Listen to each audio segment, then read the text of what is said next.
Assalomu alaykum, hurmatli Uyg'ur qarindoshlar, qanday ahvolinglar, yaxshimi? Bugun 9-oyning 2-kuni chorshanba. Bugun biz bilgan yangi xabar bo'lsa, Tayvan nima uchun pasportini o'zgartirdi?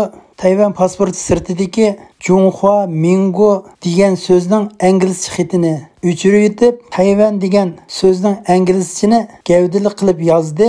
Bu zodi qandoq gap? Bu masalani tushunib o'tamiz. Ikkinchi yana bir yangi xabar bo'lsa, Hindiston davlati Hindistonda mavjud bo'lib turayotgan Xitoyning 118 yumshoq detalni, ya'ni kompyuter, telefonlardagi applar, undan boshqa bolalar ko'radigan karton filmlarining applarini butunlay o'chirib tashlabdi. Undan keyin Hindiston Xitoy chegara o'tirisida Tibet askarlarining paydo bo'lib qolishi bu bir qiziq nuqtaga aylandi.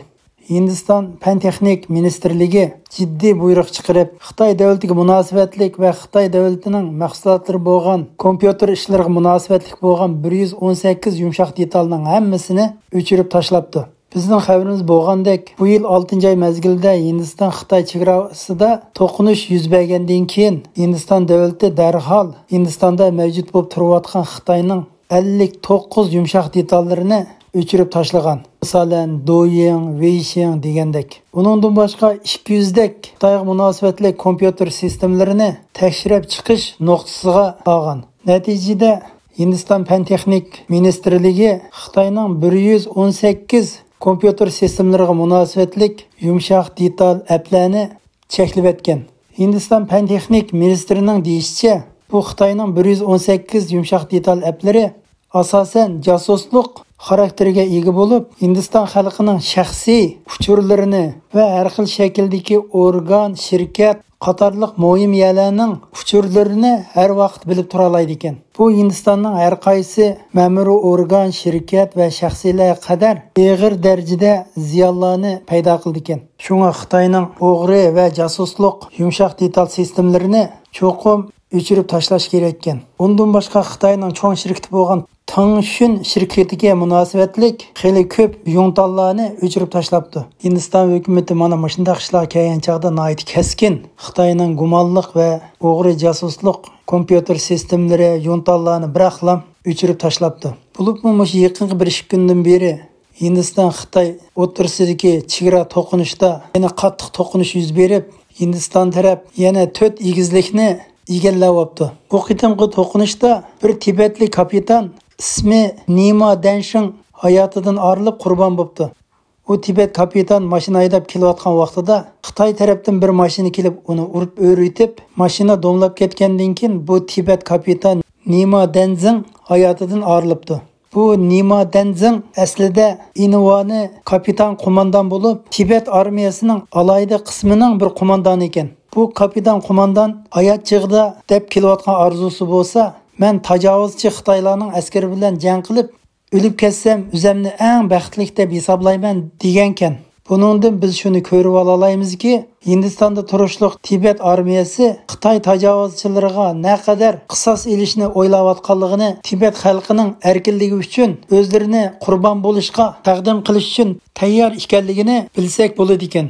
Endi biz kapitan qo'mondon Nima Danshinning turishliq Tibet alayda qismini bilmoqchi bo'lsak, bu Tibet alayda qismi qurilganiga 60 yildan yeshibdi. 62-yili Hindiston Xitoy o'rtasidagi urush oxirlashgandan keyin Hindiston hukumati bilan Dalay Lamaning Dharamsala hukumati Hindiston hukumati bilan alayda bir kelishim hosil qilib, Dharamsala Tibet hukumati odam chiqarish, ya'ni askar chiqarish, Hindiston hukumati bo'lsa qurol va moddiy ashyolarni ustiga elish. Bu orqali Dharamsala Tibet askari Hindiston Xitoy o'rtasidagi chegaralarda razvedchilik vazifalarini o'tash qatorliq kelishimlarni tuzgan ekan. Shuning bilan Dharamsala Tibet hukumati askar chiqarib, 62-yildan boshlab Hindiston hukumati bilan Amerika hukumati qurol-yarog' va moddiy ashyolarni ustiga elib, hamda alayda qism qilib tarbiyalashni ustiga olgan ekan. Shuning bilan Amerika Hindiston tarafining yordami bilan bu Tibet askaridan tarkib topgan diviziyadan yuqori darajalik bir alayda qism barpo bo'ldi. Hozir Tibet alayda qism diviziyasida 10 mingdan ortiq alayda qism askarlari bor ekan.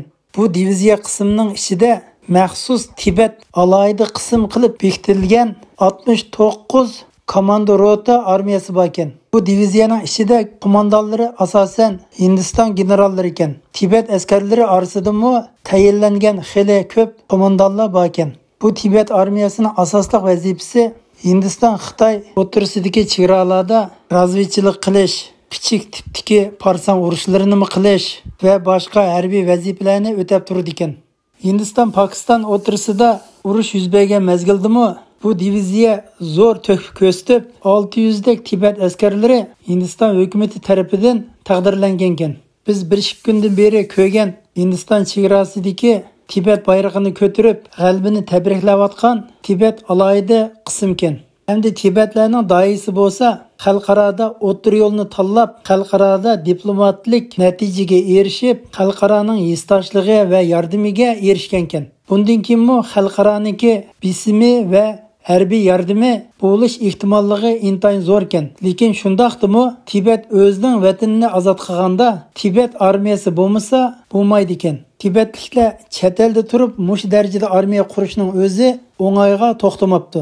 Hozir Tibet armiyasining ma'muriy jihatda Hindiston hukumatining bosh qurilishida turib yetibdi. Hozir 10 mingdan ortiq Tibet alayda qismi mavjud bo'lib turib yetibdi. Bu 10 mingdak Tibet armiyasi bundan keyin ko'payib 20-30 mingga yetadi ekan. Bu orqali xalqaroning yordam bilan va Hindiston davlatining yordam bilan Tibetning 20-30 ming armiyasi Xitoyga qarshi jang qilib, Xitoylarni butun Tibet zaminidan qo'g'lab chiqarib, Dalay Lamani Lasaga boshlab kirdi ekan. Bu Tibet xalqining ulug'vor g'oyasi ekan. Endi yana bir xabar bo'lsa, bugun Tayvanning tashqi ishlar ministri yangi bayonot e'lon qilib, Tayvanning yangi pasporti kelar yil beshida yo'lga qo'yildi ekan. Bu yangi yo'l qo'yilgan Tayvan pasportining ikki xil aloyligi bor ekan. Bu bo'lsa-mu Tayvan pasport teshidagi Zhonghua Mingo degan xatning inglizcha yozilishi Republic China deganni elib etibdi. Inglizcha Tayvan degan yoziqni alohida gavdalantirib yozibdi. Bundan keyin har qanday bir odam bu pasportni ko'rsa, Tayvan pasport deb tushunaydi ekan. Burunqidek hargizmi Republic China degan inglizcha yoziq bo'lmaydi ekan. Ya'ni Zhonghua Mingo. Tayvan tashqi ishlar ministri nima uchun Tayvan pasporti o'zgartirildi deganda tushuncha berib mundaq debdi. Nurg'unlagan yerlarda Tayvan pasporti bilan Xitoy pasporti aralashib ketishdek ahvollar yuz beribdi. Masalan, Xitoy pasportining sirtida inglizcha People Republic China deb yozilgan ekan. Tayvan pasportining sirtida inglizcha Republic China deb yozilgan ekan. Shunga chet el chegaralaridan Tayvan pasportini ko'tarib o'tgan vaqtida kommunist Xitoy davlatidan keldimi, Tayvandan keldimi, fuqishmaslik va avarchilik ahvollar yuz bergan ekan. Mana bu sabablarning bir qismi ekan. Amaliyotda Tayvan xalqi o'zini China deyishni xohlamay, Tayvan deb atashni arzu qiladi ekan. Bundan keyin Tayvan o'zini Xitoy davlatidan farqlantirish uchun Tayvan degan ismni dunyoga alohida gavdalantirdi ekan. Bundan keyin Tayvan xalqining orzusi bo'lsa, Tayvan Cumhuriyati qurib chiqishgan. Bugungi qisqacha xabarimiz tugadi. Hammanglarning qimmatli vaqtinglar uchun ko'pdan ko'p rahmat.